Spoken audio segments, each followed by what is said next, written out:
Hello, everyone. Welcome back. Thank you so much for joining me today. Today, we are in the community of Teeswood Avenue, which is a Toll Brothers community located in Conroe, Texas. The home that we're viewing is called the Lansing. The Lansing gives you options when it comes to building. So, if you want a 5 bedroom or 6 bedroom, you have that option.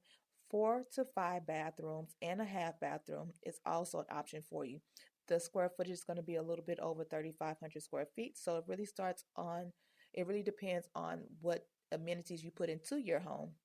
The starting price is going to be in the high $500,000 range. If you are interested in what schools this home is zoned to, it is going to be in the Willis ISD district, and it's going to be Langway Elementary, Robert B. Brabham Middle School, and Willis High School.